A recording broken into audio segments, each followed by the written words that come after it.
Uy, meron akong bagong discovery na gusto ko i-share sa inyo. Itong phone na ito can probably kill yung Poco X7. Sobra ako excited na nakita ko yung specs na ito over its price. Grabe, sobrang ganda ng specs to price ratio.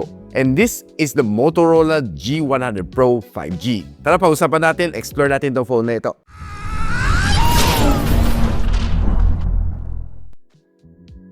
Now, pagdating sa kanyang unboxing experience, it's just a plain white box, nothing really fancy. And alam naman natin si Motorola binay-out ni Lenovo, kaya may Lenovo logo dito. In case na hindi mo alam, binay-out na nga sila. So, bubuksan muna natin. Pero nakatago dito. Labas natin. Hoy, lumabas ka! Yun. Meron tayong magandang case, guys, na hindi mo ito makukuha sa mga Poco na devices. Meron tayong warranty card and quick start guide, a SIM injector tool, and a really nice na hard case. Hindi mo makukuha to sa mga Poco devices like the Poco X7. Ganda. We have the device itself. Inside meron tayong black na A to C cable, and meron tayong 30 watts na Motorola na fast charging brick. And that's pretty much the unboxing experience. So lalabas na natin yung phone. So eto na, ang Motorola G100 Pro 5G. Ito phone nito has 8 gigs of RAM and 256 GB of storage. Ganang presyo, $9,999, and it can go even lower pagdating sa mga payday sale at sa mga double-digit sale. So, i-check nyo agad yung mga links that I'll post on the description box below, or just simply click yung YouTube shopping link dyan sa screen ninyo para ma-direct kayo sa mga official sites na binibilhan ko. Huwag na kayo paligoy-ligoy kasi ang dami mga scam sellers ngayon. Just simply use yung mga official site ko. And for every purchase na ginagawa nyo sa mga link ko, I get a very small amount of commission para makabili ako ng mga bagong phones to review just for you. So, thank you in advance. Now, pagdating sa price difference nila ng Poco X7, medyo magkalayo. 9,999 versus 14,500 pesos. So, there's quite a 4,500 pesos na difference. Same naman kanilang chip, Dimensity 7300, and mas malaki pa ang battery na ito. Malalaman natin later. Now, when it comes to design, maganda ka ng design. Honestly, I like yung kanyang likod. No? Faux leather finish, medyo feeling premium siya. Pag sinamahan mo pa na itong case na ito, it feels really good. Solid na solid ang feel na itong case na ito. Personally, I simply love yung kanyang form factor. Hindi siya sobrang lapad, so saktuhan ang hawak ko sa aking kamay. And kung aabotin ko yung keyboard from coast to coast, abot na abot ko naman siya. So, perfect for one-hand texting. One thing to like sa kanya is hindi makapalang ng bezels and hindi malaki ang kanyang punch hole. And inside this one, it's a hybrid. So, either you go for dalawang 5G na nano SIM or isang 5G na nano SIM plus isang micro SD card. Pili ka na lang. And yes, you heard it right. 5G is working on this one. And this is a global roam na phone.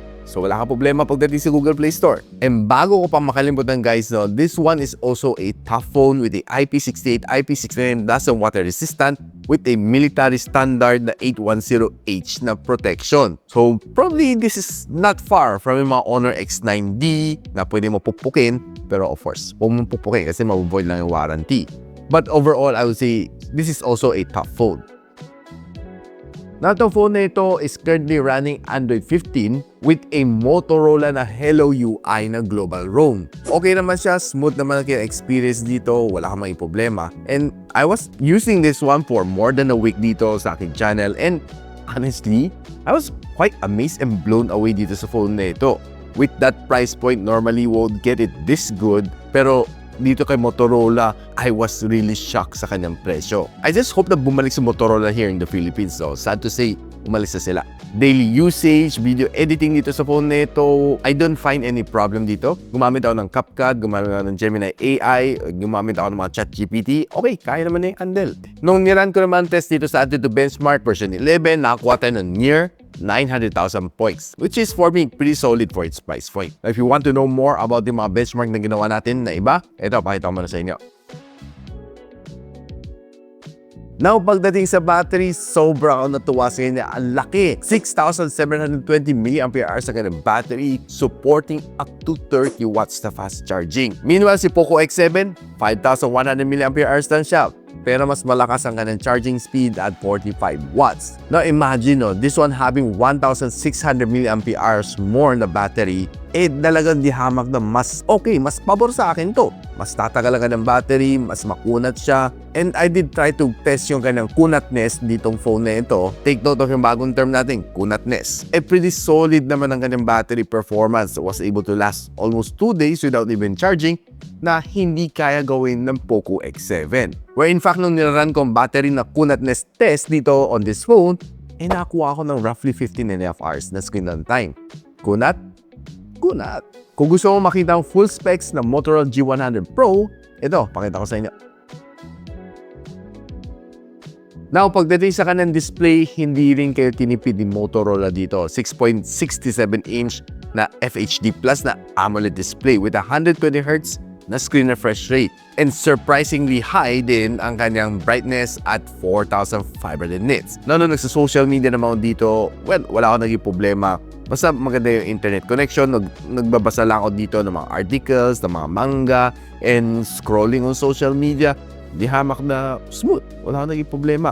And kung nanood ka naman ng mga videos dito, like sa YouTube, sa Netflix, expect to give you a really nice and smooth experience dito sa kanya. Watching dito is quite good. Na pagdating naman sa audio, hindi rin mapapatalo to. Dual speaker na tune, may Dolby Atmos pa. Siyempre, hindi naman natin itatawid tong phone na ito kung hindi tayo na testing ng sounds. So, pakinggan muna natin. Honestly, cute yung kanyang song pero hindi cute yung kanyang volume. Quite loud ang kanyang sound, so perfect siya for music tripping. So guys, hinanda ko itong phone na ito para sa inyo. I was able to play 4 games dito. Honor of Kings, Call of Duty Mobile, Firelight 84, and Genshin Impact. Take note guys, Genshin Impact. So pagdating sa Call of Duty Mobile, it was a good experience. I was able to hit 90 FPS dito sa kanya. Meron siyang sariling dedicated na game mode din na pwede mo ilagay sa turbo mode. And doon mo makita yung FPS niya. And one good thing dito sa kanya is pwede mo reset na naka-always display info niya sa FPS sa screen. No? So the gameplay was quite good. Solid naman siya. And yung consistency niya 90 FPS ang CODM was good. Okay ka ng touch response. The volume is just okay. Hindi naman siya sobrang loud na sobrang malakas. Pero for me, overall yung kanyang sound experience okay for CODM. Ang nakakatuwa lang dito sa kanya is yung kanyang graphics. Quite good din for its price point. And pinakamainit na inabot ko is quite cool at 34 degrees Celsius after an hour of gameplay. Firelight 84, okay din. Umabot tayo na 60 FPS dito. Pero habang nagbabattle tayo, medyo nung heavy na yung battle, medyo nagdadrop siya na napapansin ko bumaba siya ng 51 FPS. Pero overall, the gameplay was okay. Wala akong masyado na feel na frame drops dito sa kanya. Siguro kung meron man very minor na hindi ko masyado napapansin. Pagdating sa sounds, it's just okay. Yung kanyang touch response is good.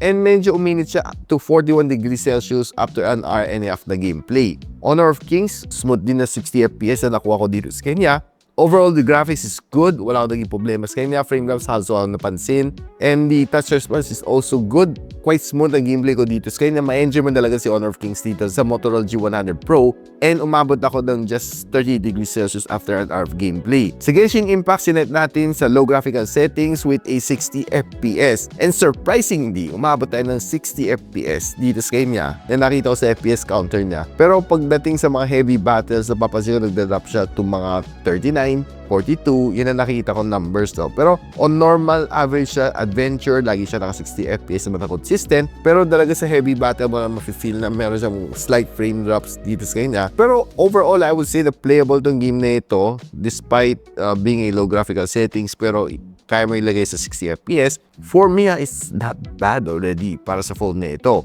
And umabot ako ng 40 degrees Celsius after an hour of gameplay.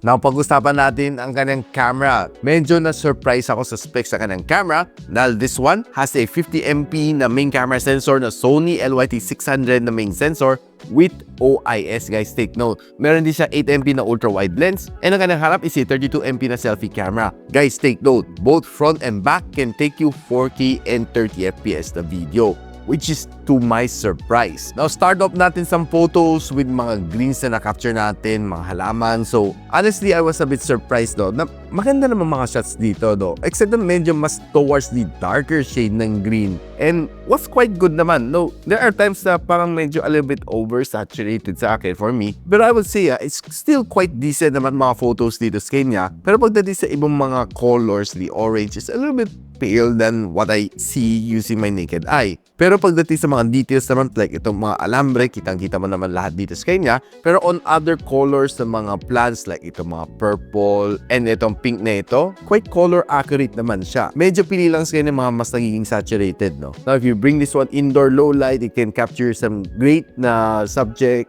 and okay naman ang mga photos na na-capture ko dito. Except that medyo a little bit towards the darker tone tong phone na ito when it's capturing photos. Pag nasa labas naman ako, taking some signage shots, okay naman siya. And trying to take some mga tall building shot and taking a look at the blue sky.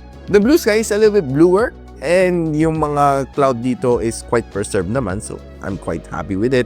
This is probably one of the good shots na nakuha natin, which is for me looking good to photo na ito. Except that medyo gloomy nga lang talaga ang sky. And try to play around with the kind of ultra-wide lens. This is how it looks like. And I can zoom all the way to 10 times zoom, which is for me solid. Not bad na ganun digitally zoom na 10 times. Still decent. Further taking some shots dito sa loob ng mall, I was able to take some really nice subjects. And I would say not bad talaga itong kanyang camera. To my surprise na it was able to perform on most of the shots na nakuha natin dito sa kanya. And marami naman ako nakuha mga subject shot dito na quite looking good itong kanyang camera. Except itong food na ito na na-capture natin, it looks a little bit pale, itong sandwich na ito. Now, pagdating sa ng front-facing camera, medyo nagulat din ako sa kanyang quality. Most of the photos na na-capture natin ng outdoors looking good. And I'm quite happy with yung kanyang front-facing camera, no? And kahit pagdating sa indoor, equally said, no, na medyo nakaka-capture din siya ng mga nice shots. Except na medyo mas madilim, medyo mas hirap na nga lang siya. Ito, this is probably one of my favorite shots pagdating sa kanyang front-facing camera. Now, tingnan natin kanyang performance ng kanyang camera pagdating sa video, sa harap. Ito naman ang front-facing camera ni Motorola G100 Pro. No, not bad. Shooting on 4K and 30. I would say pretty solid for its price point. And pretty stable siya to my surprise. And ito naman pagdating sa likod. Ito naman ang rear camera performance ng Motorola G100 Pro. Right now I'm shooting on 4K and 60. Solid itong video niya. And quite good din ang kanyang color science. Had no problem with it. Ay mag-pan around ako dito.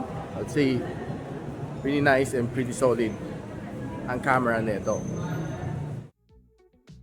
Para sa 9,999 and probably even lower pagdating sa mga sale, the Motorola G100 Pro 5G is definitely a steal. 1, panalo ang kanyang processor, A7300. 2, very decent ang kanyang camera.